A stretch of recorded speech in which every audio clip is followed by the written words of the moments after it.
Grazie, io farò la relazione in inglese con le slide in italiano, in modo da dare soddisfazione a tutti da qualche punto di vista. So my speech will be in English, but the slides will be in Italian, and the content is more or less the same. Thank you for inviting me to this wonderful place, and my starting point is that last year we were all concerned about some strange news coming from Russia, where the Supreme Court confirmed the liquidation. That's an old word in Russia, but it's becoming fashionable again, of the Jehovah's Witnesses. And Jehovah's Witnesses are not alone, because the Russian authorities and courts moved to liquidate Church of Scientology and a number of other religious organizations. Now, both the Jehovah's Witnesses and Scientology were accused of being extremist, but extremist is becoming a very big word in Russian in these days. Some years ago, in 2011, there was a very curious trial in Russia trying to ban the Bhagavad Gita in the Hare Krishna edition, but that's the normal, usual Bhagavad Gita is an extremist book, and that caused massive anti-Russian public demonstrations in India, which probably played a role in the appeal decision where finally it was decided that the Bhagavad Gita is not an extremist book. Said Nursi is one of the most famous Islamic theologians. His books have also been banned as extremist in Russia. Now, it may be true that some real extremists quote Said Nursi, but they quote the Quran as well. And most of Nursi followers are not fundamentalist in any sense of the term. In 2017, a Russian court also banned as extremist a classical Jewish book by Rabbi Marcus Lehman. That's a book on forced conversion from Judaism to Catholicism in Poland and Lithuania in the 19th century, and this also was regarded as extremist to the loud protest of the Jewish community in Russia.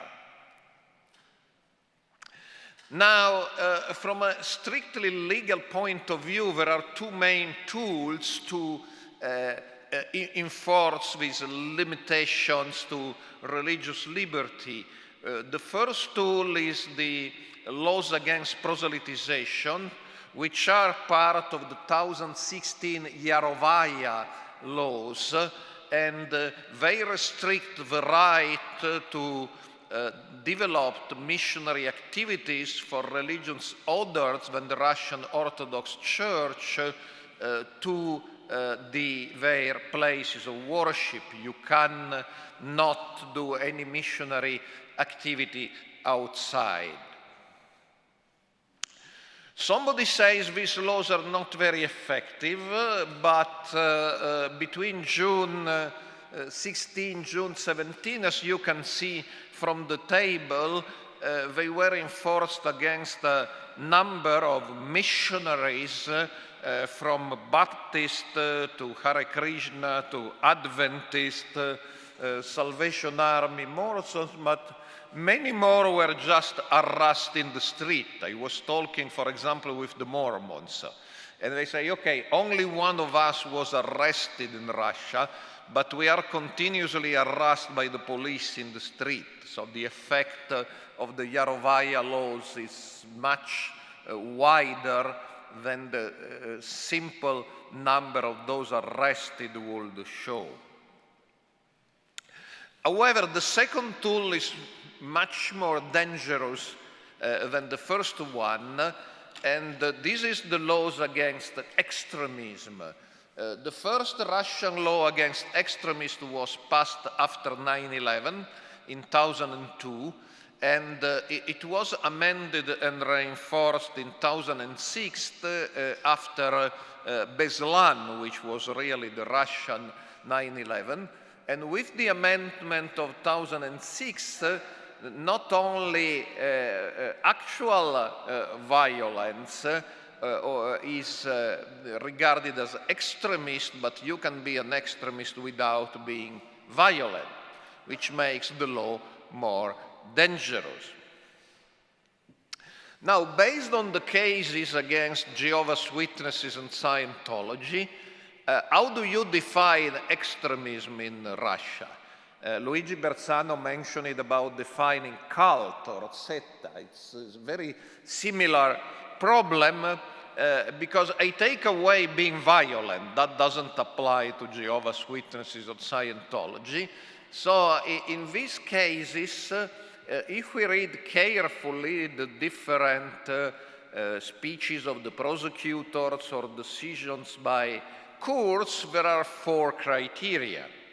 Criteria number 1 is exclusivism. If you believe that your religion is the only way of salvation, you are an extremist, particularly if you imply that other religions, and particularly if you imply that the Russian Orthodox Church is not a valid way of salvation. Second test, destroying families. It's alleged that extremist groups are groups where if you join or leave and your spouse doesn't, divorce is very frequent. And they will quote celebrities like Tom Cruise. I see his divorce was because of Scientology. Number 3, mistreating ex-members. Extremist groups are groups that discriminate or do not treat well those who leave the faith. And number 4, extremist groups are groups that very often commit economic crimes, tax evasion, selling goods without license, etc. Now, I'm not here to say that these accusations are not true. To the risk of surprising some of you, I would say these accusations are actually true. But these accusations can be raised against all religion. Exclusivism. Very few religions will approach you and you say, you know, I'm announcing to you a religion which perhaps is true, perhaps it's not. All religions are the same. I don't believe you ever met a missionary which will say, my religion is not more true than the other religions. That's typical of religion. Here you see Cardinal Ratzinger, later Benedict XVI, he issued a document in 2000, Dominus Jesus, to emphasize that Catholicism is the only true religion, that this doctrine never changed, and we can find in the Orthodox Church, never mind Islam, not the version des Lumières, many statements that all other religions actually come from the devil. Now, accusing Scientology of exclusivism is a very paradoxical case, because true Scientologists are persuaded their technology is valuable, otherwise they will not spend their life for it. But Scientologists are part of one of the few religions in the world which actually doesn't teach that you should leave your old religion. You can remain a Catholic, a Protestant, and Buddhist and become a Scientologist at the same time. You may have some problems of theological coherence, but Scientology will not ask you to leave your former religion. So from the point of view of exclusivism, is the less exclusivist religion in the world. Destroying families. Is divorce frequent if only one spouse joins a new religion, such as Jehovah's Witnesses or Scientology? Yes, but divorce is also frequent if one of the spouses only joins or lives an old religion. And we have massive evidence thanks to India. India has a very strange family law where if you change your religion and your spouse doesn't, you get a divorce in 1 week. Now, some people claim to have changed the religion just to get a quick divorce, and that keeps the courts busy. But there are tens of thousands of cases every year when the courts are certain that conversion is genuine. So that shows that when one of the spouses only changes religion, divorce is very frequent, and very few Indians convert to Scientology.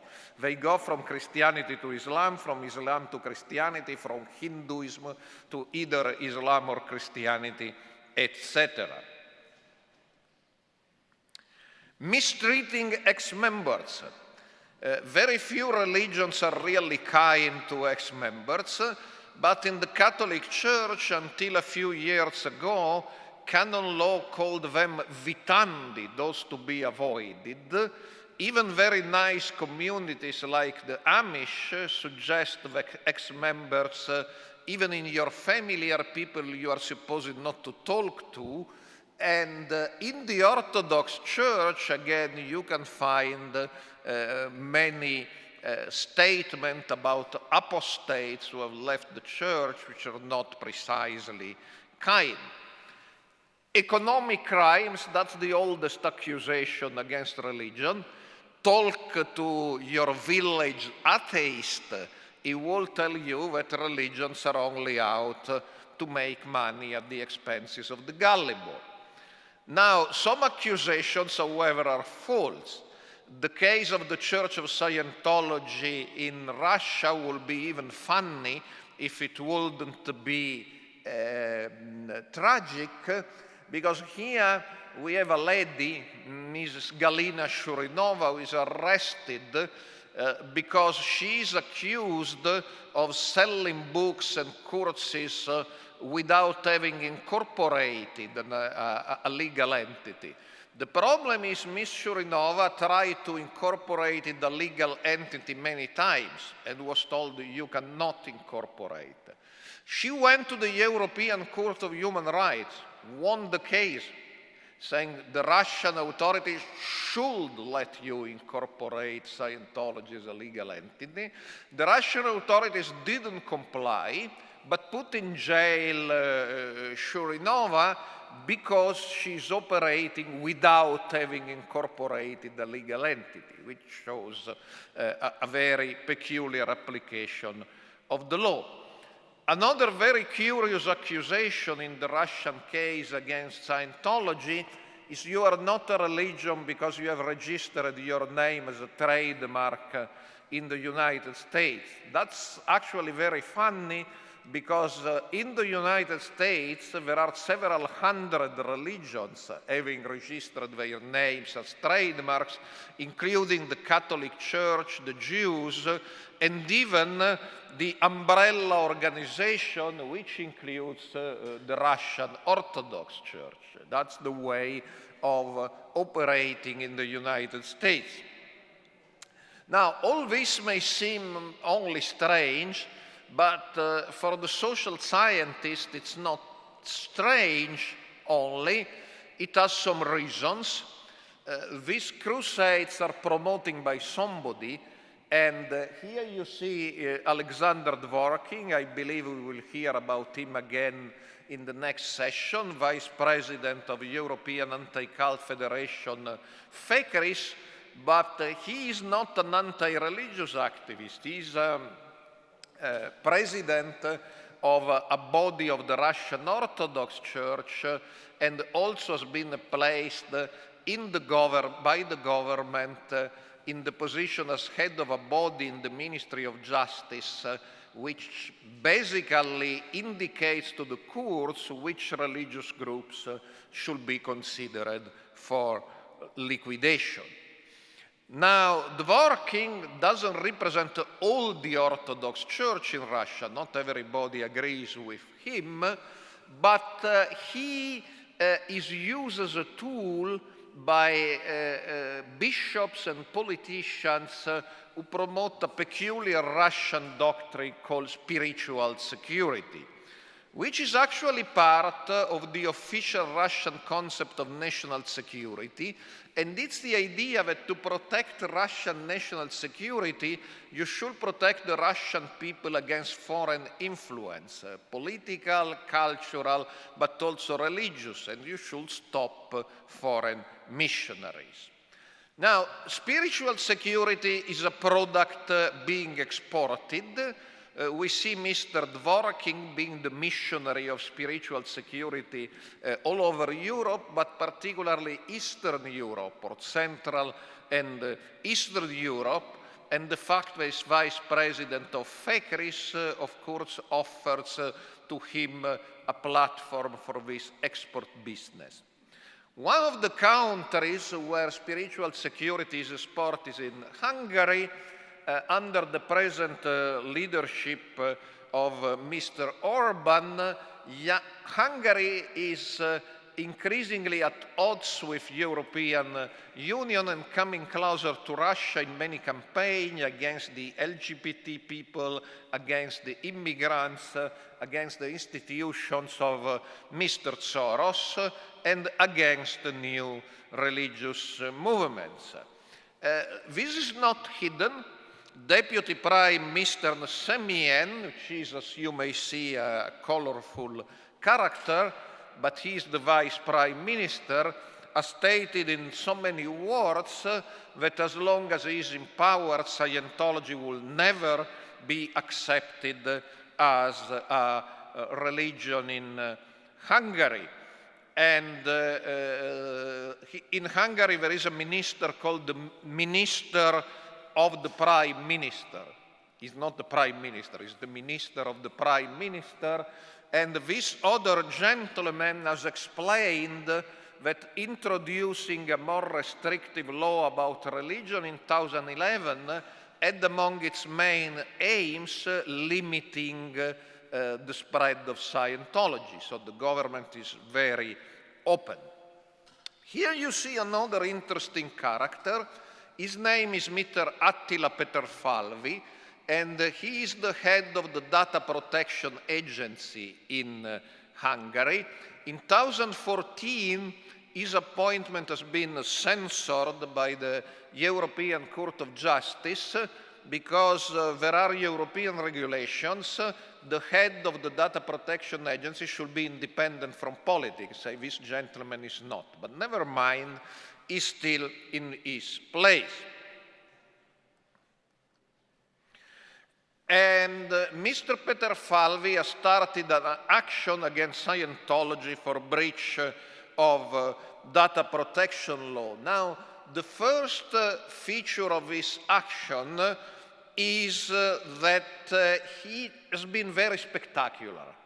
A huge raid, a lot of policemen who have stormed the two different missions of the Church of Scientology, which is very strange for a data protection operation, and reminds us of a book by Susan Palmer and Stuart Wright about raids.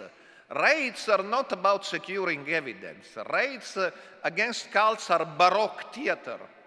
It's the modern equivalent of burning heretics at stake. There were many ways of disposing of heretics, but that was theater. It was to show pedagogically to the population that you should not be a heretic. So the raids, Palmer and Wright said, are theater. In none of this raid, valuable evidence has been collected, but it's a show to, they call hundreds of cameramen and media people, and try to show to the populace, you see, cults are punished, don't become a member of a cult. In the data protection case, which is even more strange, they asked this lady to be an expert witness, Noemi Chasarnaghi, but she's not an expert of data protection, she's an anti-cultist, and she was asked to confirm that Scientology is a cult using brainwashing, which again should have nothing to do with data protection. But perhaps it has a lot to do because the decision of October 13, 2017 against Scientology is you cannot keep a track of the auditing process because it involves sensitive personal data about people. But if you are a religion, that happens all the time. So in order to find Scientology guilty of breaching the data protection law, they had first to establish it's not a religion. It's a cult, it's an illegal form of psychotherapy. So, in fact, the appointment as an expert of a professional anti-cult psychologist was not strange, was absolutely needed to come to the conclusion they wanted to come to.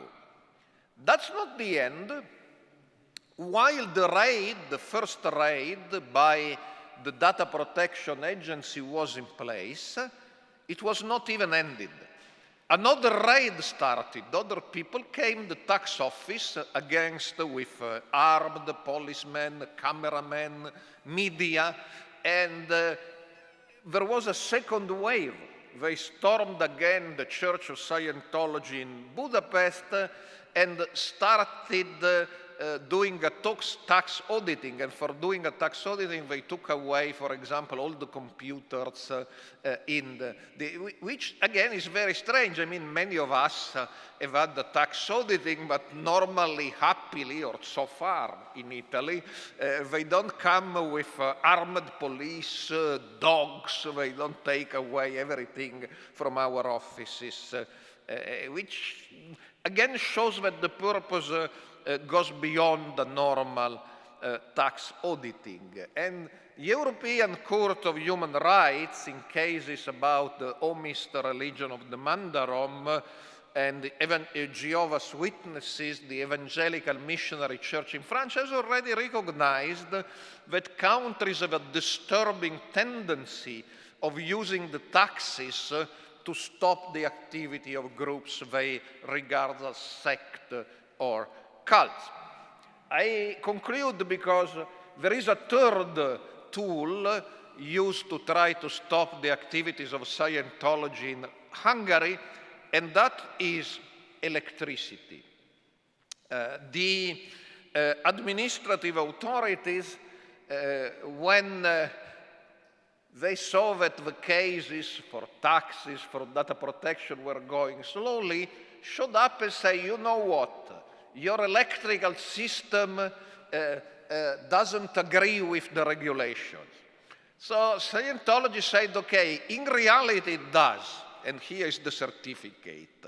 But you suggested some small changes, we will do the small changes. And then they appealed, expecting the unfavorable ruling about electricity to be overcome. But the Office of Prime Minister intervened and transferred the case from one court in Budapest to another in Szeged. And this one rejected the appeal.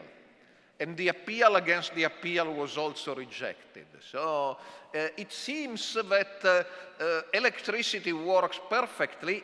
Also, in the meantime, the law has been changed. The certificates they asked for is no longer needed, but this electrical story is going on and on. So it's very difficult to believe that it's a pure coincidence that all of a sudden the tax office, the data protection agency, the electricity agency all focus on Church of Scientology. And when we compare with the Russian influence on Hungary and on the declaration of top leader of the government, we will stop the activities of Scientology in Hungary, it seems is not coincidental. And it's part of this dangerous ideology which we see at work in many places in Europe of spiritual security or strong nationalism. To be a good Hungarian, you should be a traditional Catholic. If you follow a different spirituality, you are a bad Hungarian. And something similar, of course, is at work in Russia. Now, so far I have exposed the evil of spiritual security. I don't believe that we should simply indicate the mainline churches, the Orthodox in Russia or the Catholics in Hungary, as the culprit. They do have certain responsibilities, but I believe we should promote a dialogue with these churches who do not have an experience of religious freedom. They come from communism. And so to start a dialogue and find solutions to reassure them that their role in Russia, in Hungary, in Poland, would be recognized by constitutional arrangement, which will not be imitation of the United States, perhaps will be more similar to Italy or the United Kingdom, while at the same time guaranteeing the religious liberty for everybody. I believe we should be very clear. Spiritual security cannot be part of the European Union or of a Europe respectful of human rights. But on the other hand, we should try to accommodate certain sensitivities through dialogue. Thank you.